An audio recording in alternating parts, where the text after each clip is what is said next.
Hi, everyone. All right. Hello. Good afternoon, everyone.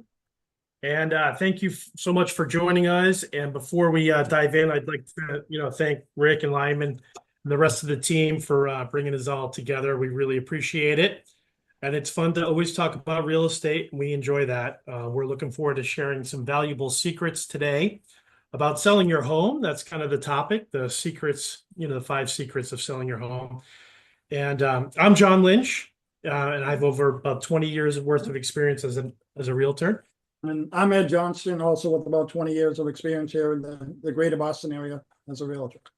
And we've had the privilege of helping hundreds of homeowners navigate the home selling process. And today we're excited to share some of the top 5 secrets that we kind of think are a different approach than what you would normally hear when you're talking about selling your home and what would be helpful in 2025. Ultimately, there are some good tips for approaching selling, and please ask questions. We love the questions throughout the time. Put them in the chat box, and we'll certainly get to them. And if they're a little off topic from our secrets that we talk about, we'd be happy to still address them at the end. It's an enjoyable part. So while we're just setting this up, let me just share our presentation screen here. So if you can just let me do so right now. And here we are. Can everybody see that? Or can somebody see that? Yep, I can see it. Okay, Yep, great. we're good. All right. All right, excellent. So we're gonna jump right into it. We got a lot of fun stuff to go over. So we're gonna start with the first secret, which is your goals. It all starts less about your house, more about you and your goals. The most successful home sales start with a powerful question. Where do I want to end up? Your goals guide you through the step-by-step process from deciding when to sell, what furniture to sell, how to declutter, and trying to figure out your best strategies to achieve your vision. You might not have that answer yet, and that's okay. Learning to work with trusted advisors like Rick and Lyman and their team, and John and I and our team, and other professionals that you have in your network can help bring clarity and focus. Some of our clients begin the stage to move a year in advance, 2 years in advance, while others, like our Andover clients who moved back to the UK, needed a quick and smooth transition. Whether it's a long-term planning or quick decision-making, the key is to start early and then bring in the right support. It's never too early to start planning. Early involvement with professionals, more options, and support always lead to better results. We just think it's a great place to just start. You work backwards of where you want to be and then kind of move forward as you navigate through that process. And that kind of brings us to talking about secret number 2. I think a lot of people are always worried about timing and the market. Well, timing is really personal, right? So it's a personal and it's focused on your needs rather than trying to time the market perfectly. It's really difficult to time that market. Your timing should prioritize your life goals over market speculation. In our experience, many sellers wish they had made the move sooner or earlier than they typically have, eventually done. Especially for empty nesters or retirees, it's important to make a change when you're excited, kind of receptive to the idea and capable to actually execute on that idea, and energized and ready and willing and able to kind of do it. Generally, the spring market, when you're thinking about timing of the market within the year, so when you're thinking about once you're personally ready, then you have the spring and fall markets are normally the busiest times or the most active. You'd see the most inventory if you were out there buying, but also that's where a lot of the buyers are out there. And so that spring market is March, April, May, June, and can really go into July, depending on the year and how busy it is. And then fall is the second busiest time of the year. September, October, November. It really will get quiet during that time period.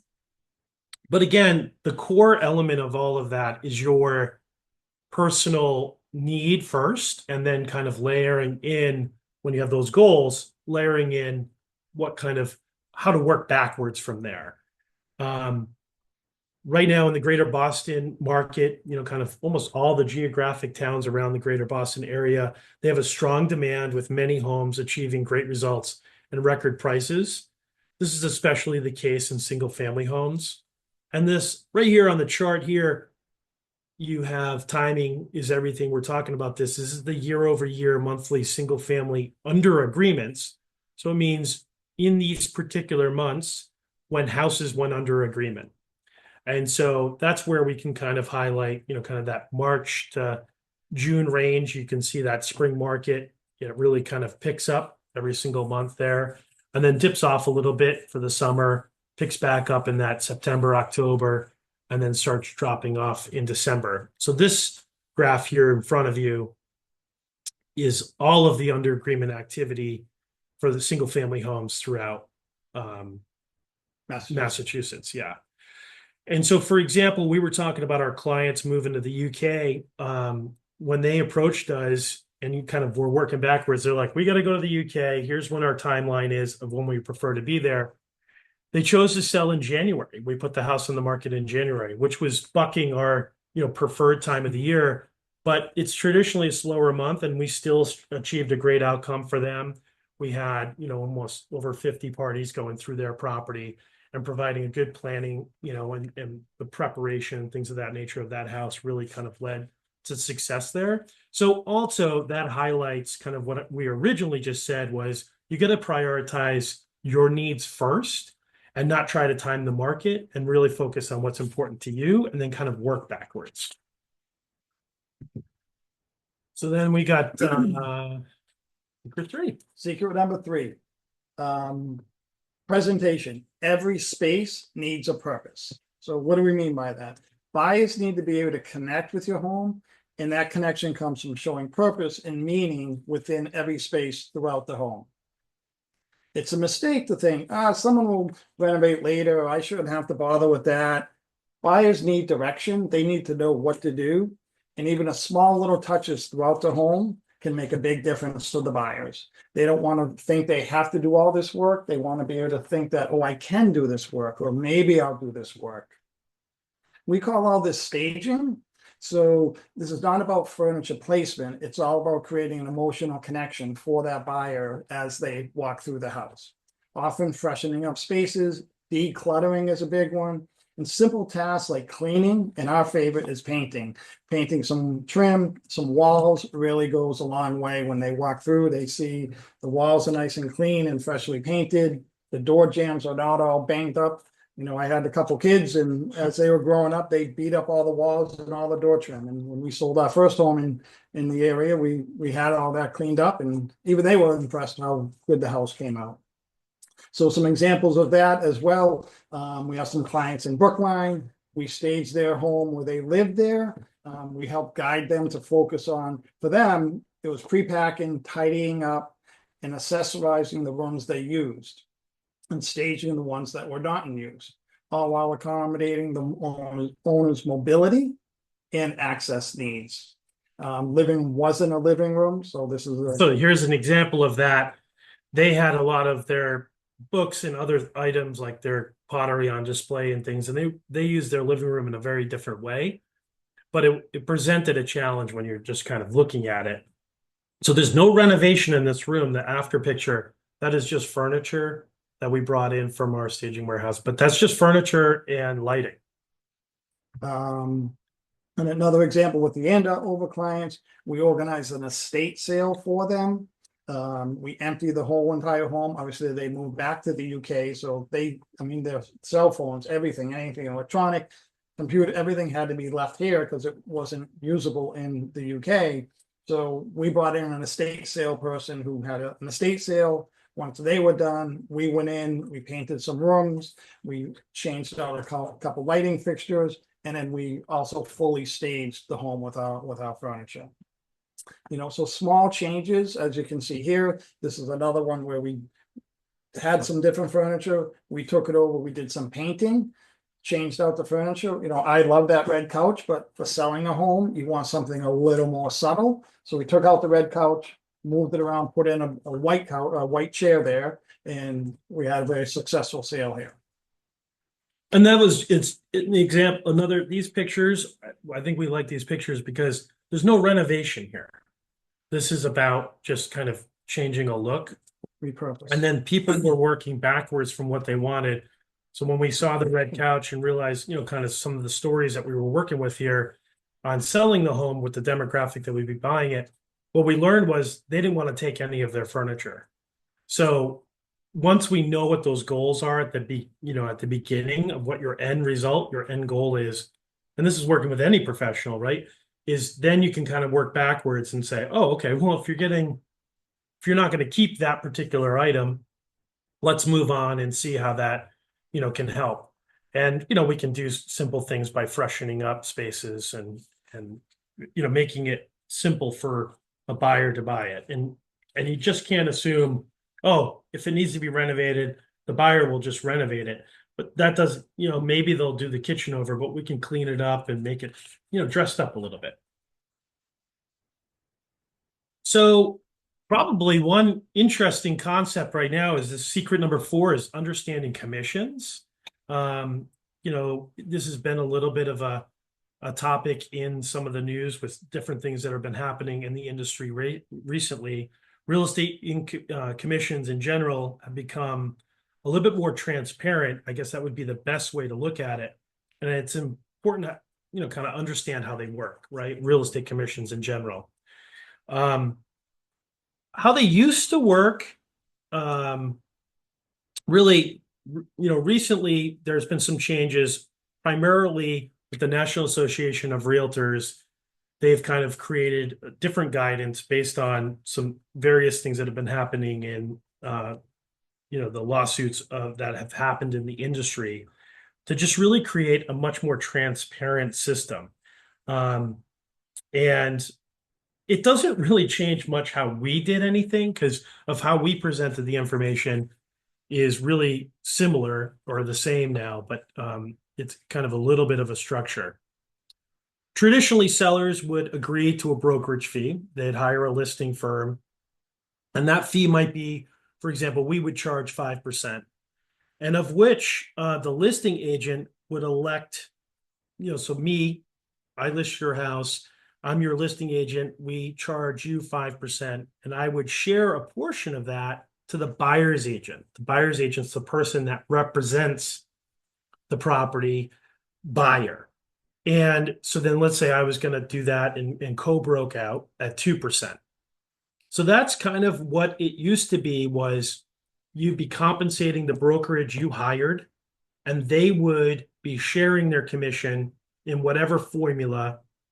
Like in our case, all of our clients knew what that was. They knew that formula up front, and they would receive that, and the listing agent would pay that buyer's agent. Now, kind of like with some changes that are happening in the industry, and just to create things a little bit more transparent and very clear, commissions are decoupled. And the best way to think about it is commissions are decoupled. Sellers can choose a listing agreement, you know, with their agent. So for example, let's say it's 3%, where that's the listing side, that's addressing the listing side of the property, and then authorize the listing agent to offer compensation to buyers.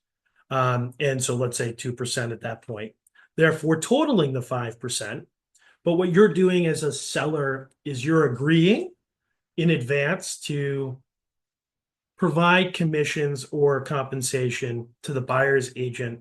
If a buyer's agent were to come in, a buyer were to come in with a buyer's agent and be represented by them. Which most deals do transact. Yeah, that's the majority of those. With a buyer agent and a listing agent. Exactly. And then alternatively, some other firms in firms in general, alternatively, will have that listing agreement with a seller. And, you know, let's say the 3%, whatever fee they charge, and then negotiate the buyer agency fee of any buyer that comes in on a case-by-case basis when an offer is presented. So there's kind of two ways to think about that. One can be the listing agent the listing agreement with a buyer, an authorization for a buyer compensation, buyer agent compensation, or just the listing agreement with no authorization for compensation, and then just kind of reviewing that on a case-by-case basis when you receive offers. And ultimately, that would bring you to like looking at the net proceeds of the sale, right? And how you would kind of even out any offer or multiple offers you would have is looking at those net proceeds. And the reason why, as a listing agent, you want, or a seller, you want a good buyer's agent. A good buyer's agent brings value to the transaction, guiding their clients through the complex process. And that often results in a better outcome for all the parties. I think we get stuck sometimes in situations where somebody doesn't feel properly represented, so they don't feel as if they have the clear and concise information that they need to kind of act upon whatever it is. And maybe it's a faulty outlet in the house, maybe it's water damage, maybe it's the topography of the property. It could be anything. And when they have a representative kind of that they can rely on, that they know, that they can trust, it ends up these little things that anybody should get over when they're purchasing a property are something that they can get over and kind of continue with the process of selling your home, and like you get that benefit. And then that's when you are focusing on the net proceeds and what that agent has happened. And it's just important to note that industry-wide, we have our commissions that we charge, we have our standard, but all real estate commissions are negotiable, right? So every firm or any agent, in particular, would have their own kind of way that they would do that. And I think when you're looking at that, you're looking at what's the listing agent going to charge to list my home? And then what's the scenario, or how are we going to handle if a buyer's agent comes in? And so write-off, right? Yeah. Write-off, Yeah. you can typically write off the real estate commission through your taxes as a cost of selling homes. Yep. That's what we've been told.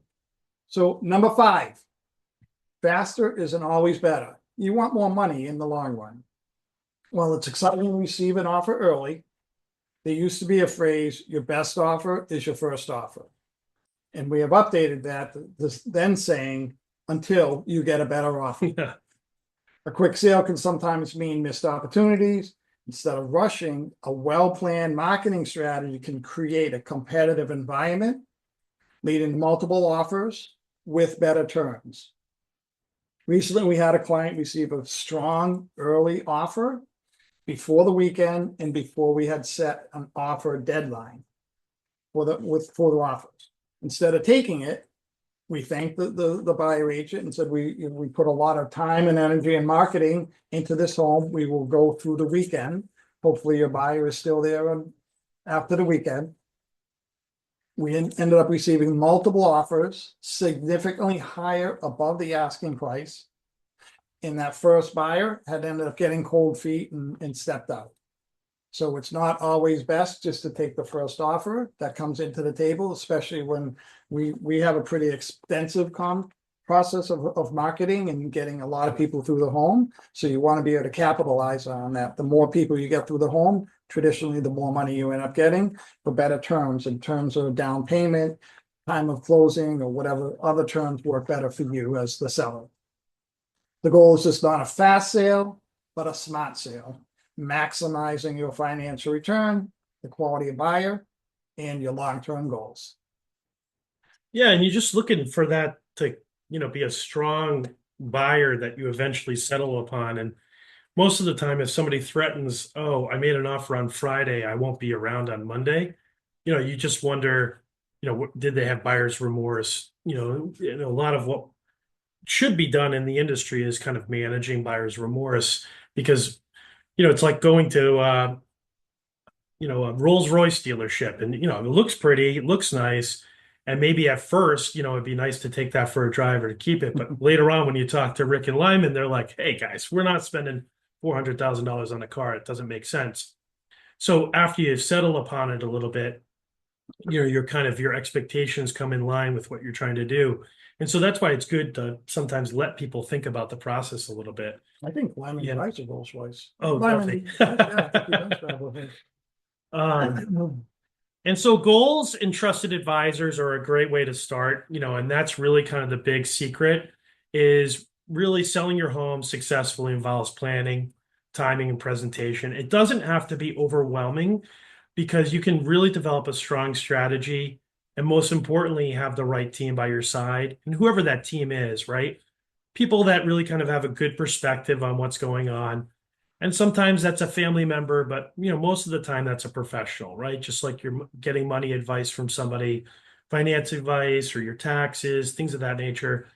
And somebody that really can help design a strategy for you. And I think that's what we find so often people need is a place to kind of begin. And, I think it's always helpful for us to understand where you want to be. So where's the end for you? Like, what's your end goal? And then we kind of develop that strategy and work backwards. And that can be applied to with any agent, with any firm, anybody that's skilled at doing that is going to help you, go through that process and take some of those concerns away. Like, what am I going to do with these items and what have you?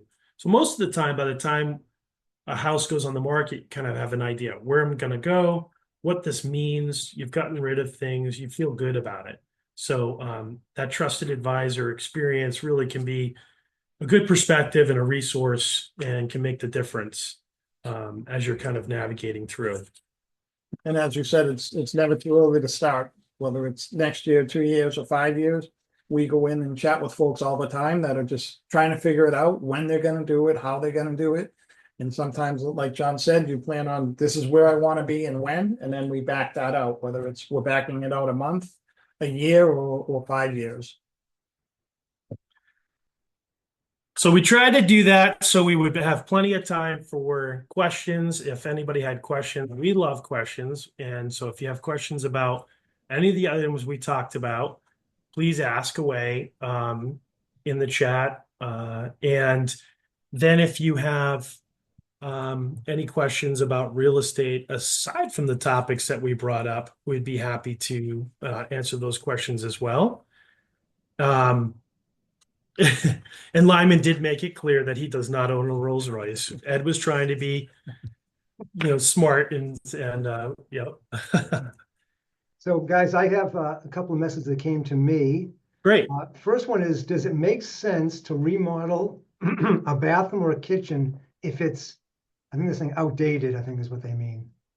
That's a good question. I think outdated is always kind of in perspective to the rest of the house. I think there are a lot of simple moves that you can often make to not do like a full remodel or a full gut.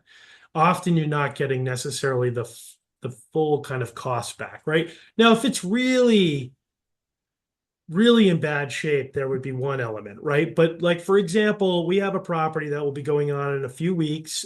It was built in the 80s and they've made some updates here and there. The vanity itself was in great shape, but the countertop was, kind of like an 80s looking countertop. Banged up. Yeah, and really banged up and stuff. Well used. And so there's a new countertop going on. There's new paint in the bathroom. We're replacing light fixtures. We're taking the sheet mirror down and putting up just individual. So as a result, it becomes an affordable refresh. We like to do refreshes a little bit more than complete renovations. I think from time to time, there are situations where a renovation's needed, but not often. We're not encouraging a lot of our clients to renovate. It's really cleaning up. And we always find it funny how much you can do with paint and cleaning. Yeah. And somebody here on the chat has staging costs. They have a question mark there. That's a great question. So we look at staging in two different components. One is the things that are done to your house, and the things that are done as far as furniture that are brought into the home. So like in a case like us, when we stage a property, a vacant property or a property that has somebody in it, where we bring furniture in, we don't happen to charge. Now, there are some people that might charge for that. We have two warehouses for that. So that would be a case by case basis. We know a lot of agents that don't charge for that. We have a warehouse and that's just, included in our fee. If somebody were to go out and do that on their own, the value range is somewhere between $3,000 to $5,000 in cost to do that. But most of the time, somebody with a good team, they have a lot of resources available to do that. And that's the furniture, right? It's kind of bringing furniture, staging from that category is bringing furniture into your house and making a room or a house look a certain way, as opposed to the prepping or the renovation. So it's like, we always kind of say anything you're doing to your house that didn't involve us, you're painting the house, you're cleaning the house, you're fixing and doing repairs. Those are smart, right? Things to do. Those are costs that you would incur and you would pay. So painting, I think clients of ours are surprised what they can get for, a few $1,000s, depending on how big your house is, to $10,000 in painting. It's amazing what a couple of $1,000s in painting can do. What a good, a deep clean of a house cleaner can do. But those expenses would be something that the seller, would incur, on their own. And then, so somebody here, thoughts on real staging versus virtual staging. I'll explain what virtual staging is. You have a picture of an empty room and digitally furniture has been added into that room. And so when you're looking at the pictures, you see the digital kind of idea of what that space is there. Now, I think we've both seen situations where that can be generally done well. And I would say majority of the time, it is not done well. Majority of the time, it looks like a king bed is in the room. And when you get into the room, there's not enough room for a king bed or side tables. And so unfortunately, some of the virtual staging is done in low cost, kind of offshore. And they do a nice job, but it's once you are in the house, you receive a different feeling. And that's the biggest thing. Yeah, the practicality is not there. The buyers today, they're online, they're either on their phone or online all day looking at houses and as soon as the house goes on the market, they see it and they look at it, they look at it, they look at it. And when they walk through it, if it doesn't feel and look the same, we see, because we work with a lot of buyers as well, you can just see them, their shoulders drop. They're like, oh, I can't put a king bed here, or I can't put a 4-piece sectional couch here. And in the photo, you can see what's there. So it's, we because maybe over the years, we've acquired a lot of furniture and totally always replenishing it. We prefer to have the real stuff there. But there are situations where you can't do that. So, but I think if we had to vote, we would say the real stuff is much better. Yeah, you're just more in line with the expectations with somebody visiting the property. Now, that being said, sometimes there's something, like there's a pool table in the middle of the room, and somebody wants to see maybe what else could be done there. So there are times where you could certainly leverage that, but it has to be high quality. So there's another question about strategically marketing a home versus a condo. I mean, I think in big picture, the marketing plan would be similar. It would just be more back end for the condominium. Speaking with the condominium association, if there's a management company, we would talk to them. There's condominium documents that govern what happens if you can have a tractor trailer in the parking lot, or if you can have a dog and how many dogs and how big that dog is. So finding out things like that, budgeting for condominium, you want to know, we would want to know, because the buyers are going to be interested if it's a big building or if it's a 2-unit building, How it's managed. and who takes care of the money, and if there's any money. We were chatting with some folks that it's a big condo complex and there's a lot of special assessments coming up. So we would want to know those things. So it's more logistical behind the scenes, I would say, for marketing a condo. But we would do all of that before we listed it. So we have that information for the buyer when they come through. Again, buyers are very savvy today. They know what's going on. They're going to be asking for that. So we would have that. Whereas a house, it's just, this company does the landscaping, and this is who I buy my gas or oil from, or whatever it may be. And the owner occupancy would matter with the condo. There's a building in Cambridge where it's, the condo building structurally is having a problem. Everybody had to move out, and they're redoing that building, kind of the structural environment there. So even on the buy side too, there's these questions that everybody's going to be asking, about an association. So another question that was there is, I understand the seller's compensating the listing agent, but I'm confused, who compensates the buyer's agent, the seller, not the buyer. And so it's a good question because seller can certainly compensate the listing agent, and the buyer could certainly pay their buyer's agent, write them a separate check and do that. There are definitely cases where people have done that. But for the majority, what's even kind of funny for us is all the money comes from the buyer anyway. So when you're selling $1 million house, the $1 million comes from the buyer, and then your mortgage gets paid off. You have fees with the county. You have your real estate agent fees. So part of this is reflective of a market value of a home. When a market value of a home for $1 million, hypothetically, is inclusive of what has happened in the market, and it's compared to other homes that have sold, and that's inclusive of real estate commissions that were paid. So that gross number, that top number, 98%, 99% of the time is including a version of compensation provided to two agents, or a total number, and it's deducted from the top, right? So it's off the top.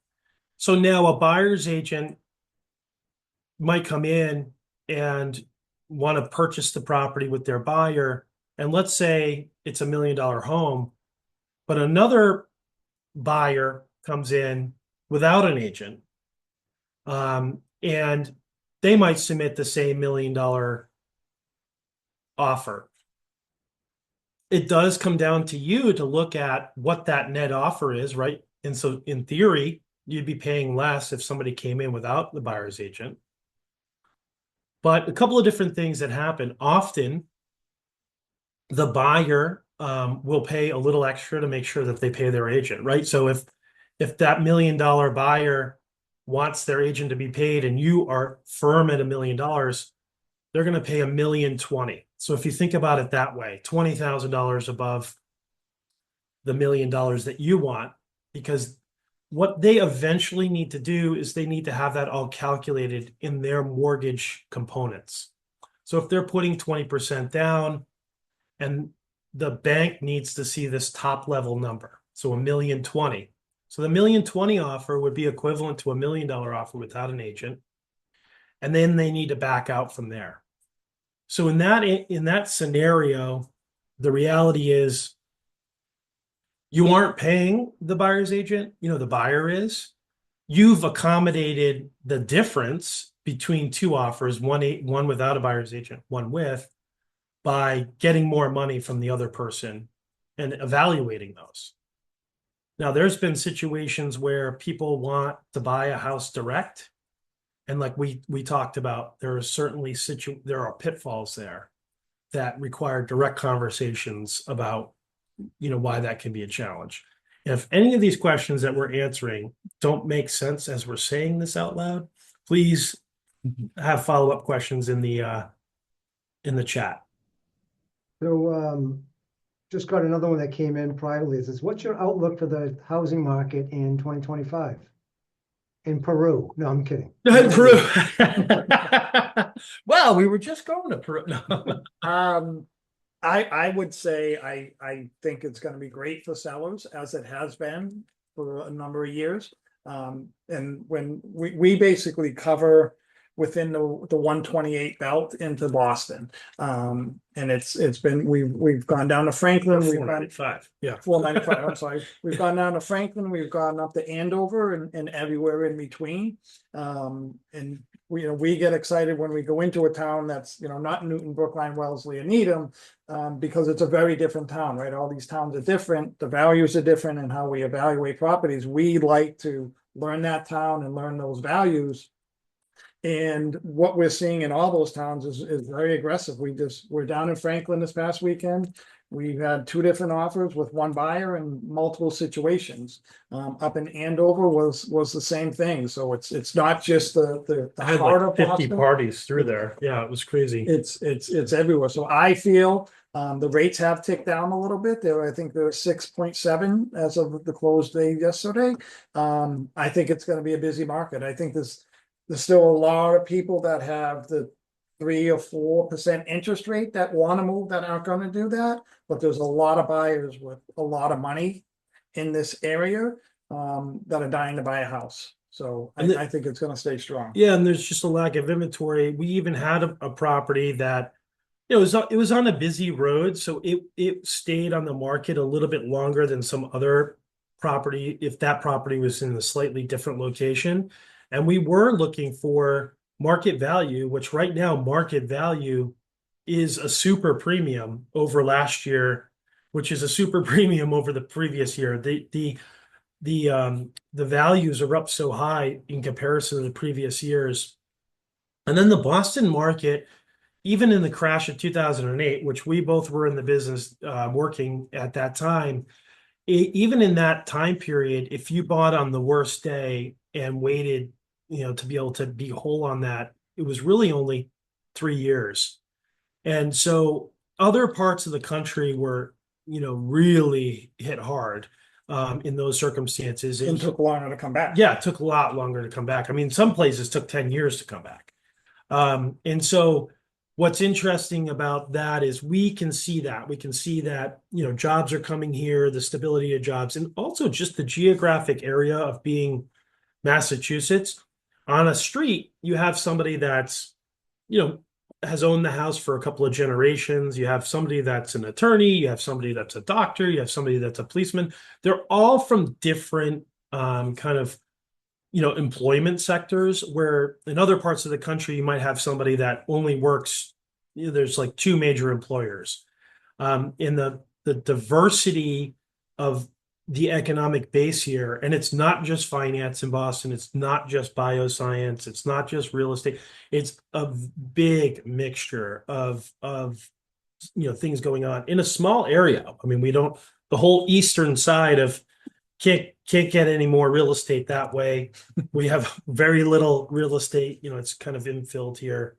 And yeah, so that's that.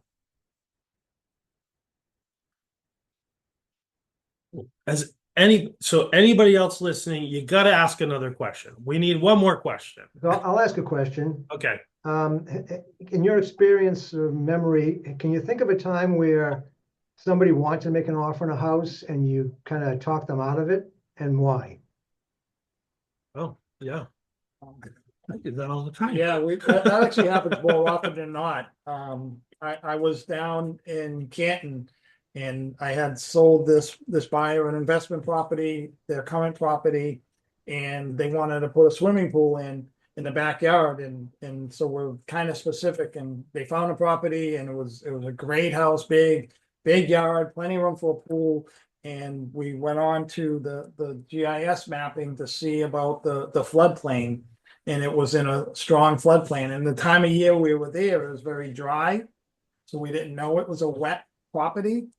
But after we did some research, there was definitely some wet property in the back where the pool is already built into the ground. You don't need to put a pool in. And I told my clients that, and they were very disappointed, but they were very appreciative, because if they had bought that home at that time, they would not have known that it was there. So we convinced them and advised them rather not to move forward with that home.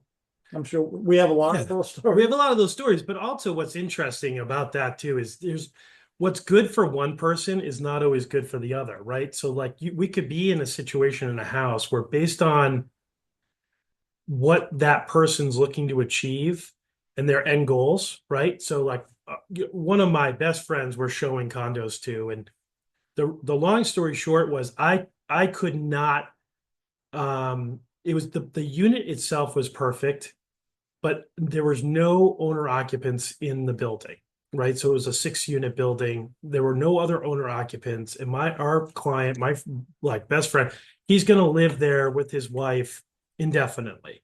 And so there were so many variables that were happening with it not being a good owner occupied situation that it was going to keep me up at night a little bit, kind of worrying about all these things that had to come together. And a lot of it had to do with heat and management and things of that nature, where that property was a great property in general, right? So somebody wasn't necessarily getting a bad condo, but it wasn't the right for that person. So, those are good. Something to keep in mind that something might be right for somebody else, and go from there. And then kind of talking about the market, Lyman asked, is it is a seller's market or a buyer's market? I think you are seeing in parts of the country some of the buyer market kind of happening in little pockets here and there. I know we're seeing, just kind of paying attention to the markets everywhere. In Florida, parts of California, you are seeing somewhat of a buyer's market. Don't confuse a buyer's market with a buyer's deal, right? So it's still, a premium. In the condo market is a little softer here. And what I say about that is you're not going to get, the days of 15 offers, which happened not too long ago. Condos are slowed a little bit, but you're still getting record prices, right? So the prices are still higher than they were 3 years ago or 2 years ago, but the demand isn't there as much. Single families, I mean, it's a seller's market. Unless the house needs a ton of work, but even then, if it's properly priced, a properly priced house with reasonable expectations, it is a seller's market. I don't even know when the markets crashed in 2008 if it wasn't a seller's market. I know it wasn't, but it was if there are houses in good shape and good locations in the Metro Boston area, the seller does really well. So we have another a great question, actually. Thank you. What do you ask a seller's agent? We always like not that we like it, but we do like to be competitive. We would recommend bringing in 1, 2, or 3 different sellers agents from different companies. You don't want to bring everyone from ABC Realty, because we're all different. We're independent contractors. John and I own Dwell 360 here in Woburn, part of Newton. We are the 50% owners, so everything that happens stays with us. There are a lot of larger, bigger companies that it's, Fortune 500 or whatever it may be, that do things differently. So the way we market and sell a home is very different from a lot of other folks. So the first thing would be to bring in 2 or 3 people and just sit them in your living room or your kitchen table, or meet them at Dunkin' Donuts. And talk to them. And it's a business transaction. It's the biggest asset you have, most likely, and you want to be able to chat with them and feel comfortable talking with them and not be yelled at or talked down to because they're the professional. You want to have a good relationship with them. How quickly, or what do you see for my house as far as selling it? How quick would it sell? What do you think it would sell for? How would you market it? How would you market my home? How long will that take? And what do you charge? What will you be charging me? Each house is different and every situation is different. You have any? Yeah, and I think all that kind of goes to, one is the relationship. You're going to be, we joke, it's, we become part of the family for anywhere from 3 months to 3 years, depending on what happens. Like, we know exactly what's happening with everything, a lot of times. You really want to get along with your agent, trust them. If you don't trust them, it's not a good fit. If you don't think what they're telling you is good advice, it's not a good fit. Doesn't matter who they are. They could be the best agent in the world. If they just for some reason don't connect with you, that's going to be one of the biggest things. Because we want to connect with our clients too, right? Because we want to give advice. And if somebody doesn't want to take that advice, that's fine. But we want to be able to provide the advice. So that's one thing. And then, what are they going to do with marketing? What's their process? And I think going back to those goals, are they going to take you through that process? How are they going to take you through it? And how are they going to help you through it? We think, kind of the marketing and the staging and all that, that's really sexy and it's nice. But the skill, that really comes into play is managing the transactions. Like, how do you handle multiple offers? I think one of our concerns that we see on the buy side all the time is you talk to an agent and you say, well, how are you handling offers this weekend? Are you reviewing offers as they come in? Are you holding offers until the end of the weekend? And then understanding what their plan is. And our concern is there's often not a plan, that they have no idea how to answer that question. So I think when you talk with somebody and you're confident that they kind of have a plan for each stage and some experience, they'll be able to adapt. That's a stronger agent than somebody that's just like, this is what I do. You'll be fine. Don't worry about it. And so just kind of say, okay, what do we do before we list the house? What do you do when we list the house? How do you manage the transaction? You just want to have that good, strong connection with that person, whether it's a single individual agent or a team of agents. John and I work as a team. We have a few people that work with us. We have a director of operations that makes sure John does everything he's supposed to do. I know I'm supposed to do things. But it's, we work with a team approach, so there's always somebody available. And it's fun. I mean, it's a good experience, and it can be a very good, especially if you've been in a house for a long time. In general, starting with I think just going back with starting with what your goals are and kind of working back from there. And there's all sorts of people to help you, work through that, right? Good handyman help you, good painters, financial advisors. There's so many different people that you can rely on. And, you want to be careful of comparing your experience to what somebody did a year ago. Oh, they got 16 offers on your house. What I want to achieve that same thing. So that's why going to your personal goal first and then kind of backing away from that. And if you can achieve that, and obviously, you want to sell the house for good money and you want to do things affordably, and not get taken advantage of. Yeah. We love it. We love what we do. We love working with clients. It's a fun process for us. We stay very positive and motivated. Because there's always something happens, whether it's a small deal or a big deal. But we just, as long as we have that good communication with our client, seller, buyer, whatever it may be, we can work it through. We pick up the phone and we sit down and meet with you and say, hey, things are going great, but this happened. And this is what we recommend we do next. And whether we, agree or not, but so that having that open communication and being very comfortable picking up the phone and calling him or her to make a connection is important. And we'll also run out to your house if you run out of oil, because we just had that happen. The heat one that was shut off the other day on one of our properties, had no idea what happened. And we got there and the gauge was broken on the oil tank. And then It read full. Yeah, Or read full. read full, but And it then you wasn't knocked on full. the oil tank, it was completely empty. So there's a lot of little problem solving things that we navigate through. Well, it sounds like, I've read somewhere that, selling a house and buying a house is one of the most stressful times of someone's life. I've been through it a couple of times and I can attest to that personally.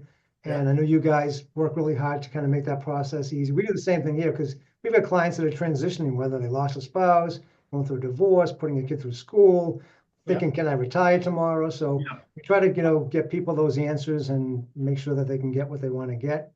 So I know it's hard in the real estate market when prices are just where they are and, multiple offers come in, and the old days of probably, getting home inspections and mortgage contingencies and all that's probably a little different than it was 30 years ago. Yeah. Absolutely. Yeah. It's definitely an interesting market for sure. And it's always changing. I mean, there's a lot of things going on. But we try to do our best to stay abreast with all that. Yeah, and I think everybody, if anybody's at all ever, you're just lightly you're considering selling and you just think it's going to be a daunting process, regardless of who you use and whatever your situation is I think that going back to our original comment we said was, I think there's a lot of people that say, I wish I did this sooner because maybe my house is too big or the scenario. So just, don't worry about it being a catastrophe. Just say, hey, I'm going to find the right people, the people that fit for you, and I'm going to go do it. Because that's what really what I want to accomplish. And it can be fun. It can be a relief. Well, this has been great. I really Thank you. appreciate, you taking the time to give us all this great information, and I hope the spring market gets here sooner than later for a couple of reasons. Yeah, it's nice. Most of the snow's gone away in our yard. Yeah. We're in good It's shape. gonna be like the temperature's going up, I heard, so. Yeah. Yeah. And then in July and August, we'll be complaining how hot and humid it is, All so. right. Yeah. Any other questions? I don't see anything coming in. Well, thank you very much. We appreciate it. We Thank see you. some thank yous there. Thank you very much. Take care.